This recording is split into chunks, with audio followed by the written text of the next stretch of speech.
to listen and observe. These killers around me, they look up to me. I got them baddies, I won't say no names, I hope it don't catch up to me. Within a short period of time, NBA Youngboy became the champion of new era hip hop, and like any other champion, he had become a target to everybody who wanted his title or who was trying to make a name for themselves. With no signs of fear, he displayed willingness to participate whenever he was targeted, and oftentimes finished what they had started, all of which stamped the NBA brand with a dangerous image, ultimately making them more desirable to the masses. Which one of y'all stupid ass niggas just do something? A conglomerate of Baton Rouge have-nots that stuck together and vowed to never be broke again. And with talent, street smart, and business savvy, they were able to sustain those vows. Every day I'm grinding, yeah. In the Maybach and the Sprinter and shooters behind me. With everybody playing their position, the NBA brand hit the market, and Youngboy became the example of how new artists should fashion themselves. Like, everybody's inspiration should be Youngboy. Nigga 18, he got a $3 million house. He got like $1 million in cars. NBA, Ben 10, 3-3, Big B, and KD were a part of the brand as it bubbled, and all played their parts in assisting the label to new heights. But the recent arrest of NBA Youngboy, Ben 10, and Big B shows that the group was much busier than we could see. Don't be a rapper if you ain't no fucking rapper. Don't never portray your character, nigga.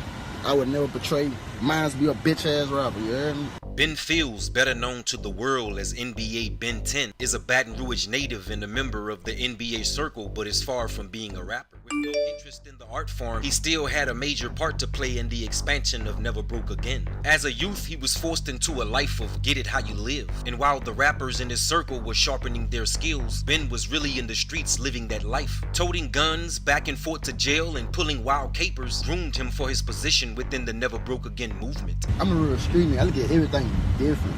I just seen too much shit. I just seen street shit. I ain't gonna lie.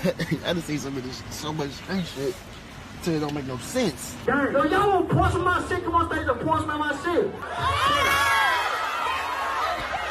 When it come to gang, bitch, we bang. All you niggas damn. Niggas talking down on my name, it's a must I slide. Terlandrick Norman, better known to us all as NBA Big B, aka NBA Self-Paid, is another Baton Rouge native who is also a product of street life and a member of the NBA gang. A tight-knit bunch that shares the same views on street life and ultimately live by the same street codes. Unlike Ben 10, NBA Big B is a rapper and was consistent with releasing songs and videos to support his growth in the game. But when the streets is all you know, it shows up in almost everything you do. You hear me? What up? You know what's down? What you want to fight? What up, man? What up, man? On November 2nd, 2016, a group of men drove up to a house on Kentucky Street in Baton Rouge, Louisiana, and fired their guns at another group of men standing in the front yard. When the smoke cleared, investigators discovered that the shooters were members of the NBA gang, NBA Youngboy and NBA Big B. Youngboy pleaded guilty to aggravated assault with a firearm for his involvement and ultimately received probation.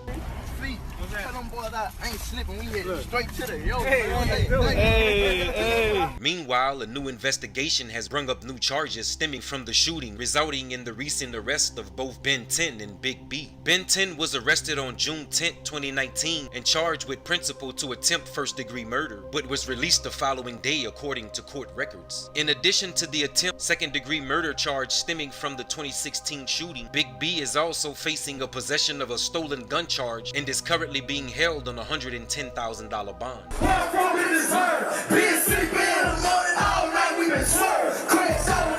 If anybody's being kicked